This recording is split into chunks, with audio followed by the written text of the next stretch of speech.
परवर्ती घर को आसवा दीपावली तारीख को नहीं मुक्तिमंडप पंडितों मध्य भिन्न मत प्रकाश पाइबा परे दीपावली द्वंद्व आहरी बढ़ी जाइछि। गोटे पटे ज्योतिर्विद हरिशंकर मिश्र जुक्ति बाढ़ुंट जे अक्टोबर 21 रे दीपावली और पया श्राद्ध पालिबा विधेय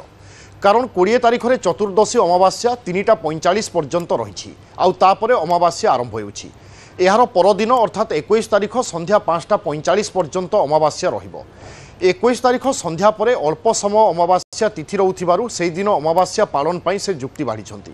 सेपटे हरिशंकर को जुक्ति को खंडन करिछंती मुक्तिमंडप पंडित सभा कार्यकारी संपादक आदित्य मिश्र। 20 तारीख राति तमाम अमावास्या थिबा हेतु सेही राति रे पया श्राद्ध एवं दीपदान करिबा विधेय।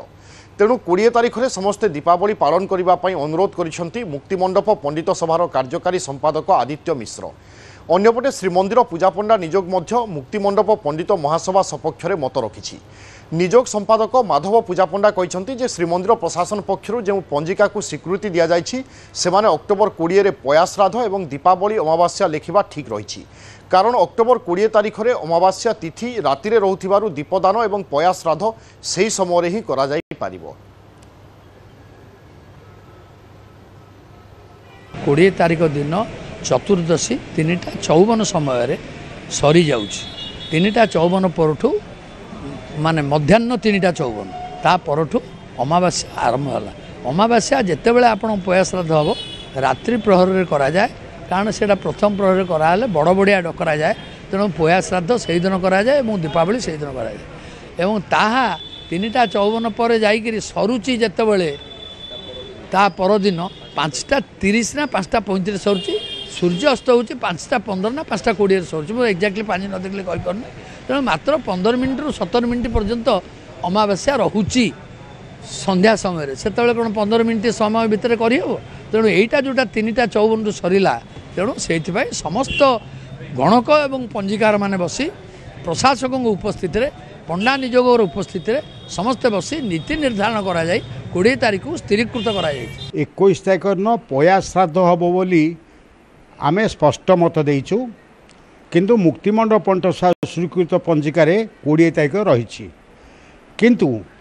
ओडिशार अनेक पंजिका यथा सामंत चंद्रशेखर पंजिका असली खड़िरत्न पंजिका श्रीक्षेत्र खड़िरत्न पंजिका परमेश्वरी पंजिका शारला पंजिका भाग्यज्योति पंजिका इत्यादि सबुथे रही 21 तारीख दिन ये दुईटी एक जिते आम देखा से निश्चित भाव यह सत्य जे 20 तारीख न संध्या बेलू रही अमावास्या और 21 तारीख संध्या बेलू अमावास्या रही उभय दिन को अमावास्या रहिले परदिन पालन करा जाए बोली शास्त्रीय मत रही। द्वितीय प्रश्न कथा होची जे जो माने आश्विन मास अमावास्या रे महालया करि न थांती से माने दीपदान श्राद्ध करिबा पूर्वरु महालया श्राद्ध करि थांती। जदि मुक्तिमंडप पंडित सभा स्वीकृत पंजिका अनुसार 20 तारीख दिन दीपदान श्राद्ध करा जिवो ताले जो माने महालया श्राद्ध करि नाहांती से माने कोन सेही दिन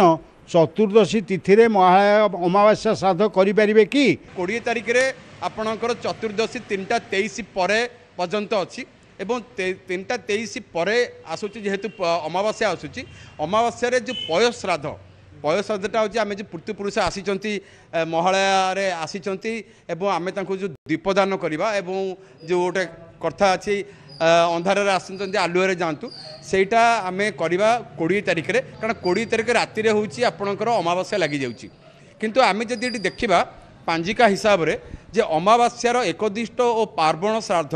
हम 21 तारीख रे जो आम वार्षिक श्राद्ध पितृपुरुषंकर जो घरे पिंडदान करूँ सेटा हम 21 तारीख कारण श्राद्ध समयटा को आम मध्याह्न समय धरा जाए मध्याह्न समय को जेहेतु व्याप्त अच्छी अमावास्या प्रायतः 5:30 पर्यंत अच्छी 21 तारीख दिन से दिन ही आम श्राद्ध करवा किंतु दीपदानटा आमर 21 तारीख हम कारण 20 ना 21 क्यों दिन दीपावली एवं पया श्राद्ध ताकू नहीं एवं रही द्वंद्व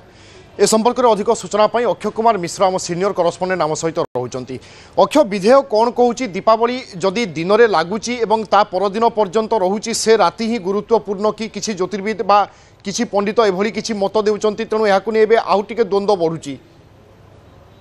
देखो विभु मुक्तिमंडप पंडित सभा स्पष्ट कर 20 तारीख दिन दीपावली अमावास्या पालन करने कारण जेहेतु से दिन 20 तारीख दिन 3:46 पर ଚତୁର୍ଦଶୀ ସରୁଛି ଅମାବାସ୍ୟା ଆରମ୍ଭ ହଉଛି ତେଣୁ ସେଇଦିନ ହିଁ ଦୀପଦାନ କରିବାର ଆବଶ୍ୟକ ଅଛି କାରଣ ଦୀପଦାନ ହିଁ ସନ୍ଧ୍ୟା ସମୟରେ କରାଯାଇଥାଏ ତେଣୁ ସେଇଦିନ ପାଳନ କରିବା କଥା ବୋଲି ସେ ସ୍ପଷ୍ଟ କରିଛନ୍ତି ଏବଂ ଯାହା ପଞ୍ଜିକାରେ ଉଲ୍ଲେଖ ଅଛି ସେ ଅନୁସାରେ ପୟା ଶ୍ରାଦ୍ଧ ଦୀପଦାନ ଏବଂ ତା ସହିତ ଶ୍ୟାମାକାଳୀ ପୂଜା ବା କାଳୀ ପୂଜା ମଧ୍ୟ ବିଧି ମଧ୍ୟ ସେ ସ୍ପଷ୍ଟ କରିଛନ୍ତି ତ ସେ ଅନୁସାରେ ପାଳନ କରିବେ କିନ୍ତୁ ଅନ୍ୟପଟେ ମୁକ୍ତିବନ ପଣ୍ଡିତର ଅନ୍ୟ ଜ୍ୟୋତିର୍ବିଦ ମାନେ ସ୍ପଷ୍ଟ କରିଛନ୍ତି କି ଯେହେତୁ ସେଇଦିନ ଚତୁର୍ଦ୍ଦଶୀ ରିକ୍ତା ରହୁଛି ତେଣୁ ସେଦିନ ପାଳନ ଯୋଗ୍ୟ ନୁହେଁ ସେଦିନ ପାଳନ କଲେ ତାହା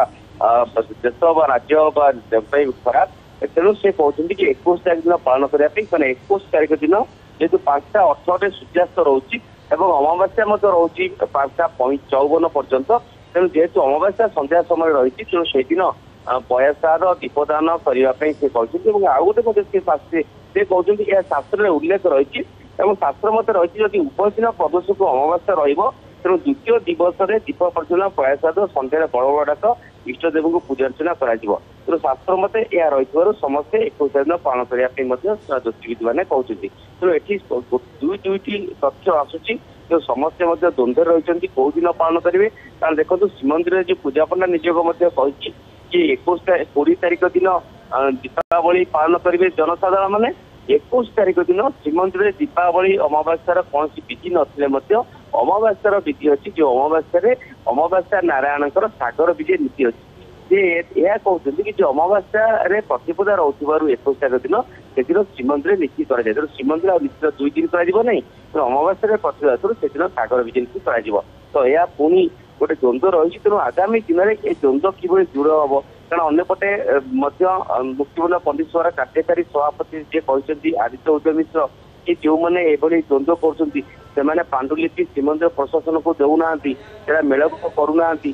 ଯାହା ଫଳରେ ଏଭଳି ଦ୍ୱନ୍ଦ୍ୱ କରୁଛନ୍ତି ଏବଂ ସେମାନଙ୍କ ନାମରେ ମଧ୍ୟ ଫୌଜଦାରୀ ମାମଲା ରୁଜୁ କରାଯିବ ବୋଲି ମଧ୍ୟ ଶ୍ରୀମନ୍ଦିର ପ୍ରଶାସନ ପୂର୍ବରୁ ତାଗିଦ କରିଛି ତେଣୁ ଚଳିତ ବର୍ଷ ମଧ୍ୟ ତାପରେ ଦେଖିବେ କି ଦ୍ୱନ୍ଦ୍ୱ ଦେଖାଗଲାଣି ତେଣୁ ଆଗକୁ ଯୋଉ ପଞ୍ଜିକା ଗୁଡିକ ମେଳକ ପାଇଁ ଡକାଯିବ ସମସ୍ତେ ଆଜି ଯଦି ପାଣ୍ଡୁଲିପି ଦେବେ ତେବେ ସେ ଗୋଟିଏ ତିଥିବାର ହବ କାରଣ ଶ୍ରୀମନ୍ଦିର ପ୍ରଶାସନ ଅନୁସାରେ ଯଦି କହିବା ତେବେ ସେମାନେ 21 ତାରିଖ ଦିନ ଅମାବାସ୍ୟା ନୀତି ଶ୍ରୀମନ୍ଦିରରେ ପାଳନ କରାଯାଉଛି କିନ୍ତୁ ଦୀପାବଳି ନୁହେଁ କିନ୍ତୁ ଅନ୍ୟ ଜନସାଧାରଣ ମାନେ କୋଡ଼ିତାକ ପାଳନ କରିବା ପାଇଁ କୁହାଯାଉଛି ତେଣୁ ଏହା ଯୋଉ ଦ୍ୱନ୍ଦ୍ୱ ରହିଛି ତାର ଦ୍ୱନ୍ଦ୍ୱର କେବେ ସୀମାଚୀନ ହବ କାରଣ ଲୋକମାନେ ଭିନ୍ନ ଭିନ୍ନ ଦେଖିବାକୁ ଗଲେଣି କାରଣ ଗୋଟିଏ ପଟେ ମୁକ୍ତି ହରିଶଙ୍କର ମିଶ୍ର ଜ୍ୟୋତିର୍ବିଦ କହୁଛନ୍ତି ଯଦି 20 ତାରିଖ ଦିନ ଦୀପ ପ୍ରଜ୍ୱଳନ କରି ପୟା ଶ୍ରାଦ୍ଧ କରିବେ ତେବେ 21 ତାରିଖ ଦିନ ମଧ୍ୟାହ୍ନରେ ଯୋଉ ଆଉ ଏକ ଶ୍ରାଦ୍ଧ ଅଛି ତ ପିତୃ ଲୋକଙ୍କୁ କିଭଳି ଡକାଯିବ ପୁଣି ଥରେ କେମିତି ଶ୍ରାଦ୍ଧ ଦିଆଯିବ ଏହା ଗୋଟିଏ ଥର କରାଯିବ ତେଣୁ ସେ କହୁଛନ୍ତି କି 21 ତାରିଖ ମଧ୍ୟାହ୍ନରେ ଆପଣମାନେ ଶ୍ରାଦ୍ଧ ଦେବେ ଏବଂ ତା ସହିତ ସନ୍ଧ୍ୟା ସମୟରେ ପୟା ଶ୍ରାଦ୍ଧ କରିବେ ଦୀପଦାନ କରିବେ ଯାହା ହଉଛି ପରିବାର ପାଇଁ ମଙ୍ଗଳ ସମସ୍ତ ପାଇଁ ମଙ୍ଗଳ ହବ ତେଣୁ ଏଭଳି ଦୁଇ ମତ ଭିତରେ ଜନସାଧାରଣ ରହିଛନ୍ତି ପଞ୍ଜିକାକୁ ନେଇକି ଦ୍ୱନ୍ଦ୍ୱରେ ରହୁଛନ୍ତି ତେଣୁ ଏ ବିବାଦର ସମାଧାନ ହବାର ଆବଶ୍ୟକତା ଅଛି କିନ୍ତୁ ଯଦି ମୁକ୍ତିମଣ୍ଡ ପଣ୍ଡିତ ସଭା ଏବଂ ଶ୍ରୀମନ୍ଦିର ପ୍ରଶାସନର ପୂଜାପନା ନିଯୋଗ ସ୍ପଷ୍ଟ କରିଛନ୍ତି 20 ତାରିଖରେ ଦୀପାବଳି କରିବା ପାଇଁ ତେଣୁ ଜନସାଧାରଣ ମାନେ ମଧ୍ୟ ନିଜକୁ ପ୍ରସ୍ତୁତ କରି 20 ତାରିଖ ଦିନ ଦୀପାବଳି ପାଳନ କରିବା ପାଇଁ ତେବେ ଦେଖାଯାଉ ଏଇ ଦୁଇ ଦିନ ଯୋଉ ପଡୁଛି ତେଣୁ ସେଇ ଅନୁସାରେ ଆପଣ ଦେଖିବେ କି ଶ୍ରୀମନ୍ଦିର ପାଖରେ ଯେହେତୁ କାଉଡ଼ିଆ କାଠି ବଡ ବଡ ଡାକିଥାନ୍ତି ଭକ୍ତ ଶ୍ରଦ୍ଧାଳୁ ମାନେ ବହୁତ ପ୍ରଶାସନ ପକ୍ଷରୁ ପ୍ରସ୍ତୁତି କରାଯିବ 2 ଦିନ ପାଇଁ ଏଇ ବ୍ୟବସ୍ଥା କରିବା ପାଇଁ ତେଣୁ ଏଯାବତ୍ ସ୍ପଷ୍ଟ ହୋଇନାହିଁ ତଥାପି ଦେଖିବାର ଅଛି ପ୍ରଶାସନ କୋଉ ଦିନକୁ ଶ୍ରୀମନ୍ଦିର ସମ୍ମୁଖରେ ପୟା ଶ୍ରାଦ୍ଧର ବ୍ୟବସ୍ଥା କରୁଛି କାରଣ ଭକ୍ତ ଶ୍ରଦ୍ଧାଳୁ ମାନେ ଶ୍ରୀକ୍ଷେତ୍ର ଆସିଥାନ୍ତି ବଡ ବଡ ଡାକିଥାନ୍ତି ଏବଂ ସେଇଠି ପିଣ୍ଡଦାନ କରିଥାନ୍ତି ଶ୍ରାଦ୍ଧ ଦେଇଥାନ୍ତି ସେ ପରମ୍ପରା ଯେହେତୁ ରହିଛି ସେଥିରେ ମଧ୍ୟ ଭକ୍ତଙ୍କ ଗହଳ ଚଳ ମଧ୍ୟ ବୃଦ୍ଧି ପାଇବ ତ ତାକୁ ନେଇ ପ୍ରଶାସନ ପକ୍ଷରୁ ମଧ୍ୟ ବ୍ୟବସ୍ଥା କରିବେ କିନ୍ତୁ ଏଯାବତ୍ ଏଇ ପଞ୍ଜିକା ଦ୍ୱନ୍ଦ୍ୱ ଆହୁରି ବିବାଦ ବିଲକୁଲ ବଢୁଛି ବରଂ କମି ପାରୁନି ବହୁତ ବହୁତ ଧନ୍ୟବାଦ ଅକ୍ଷୟ।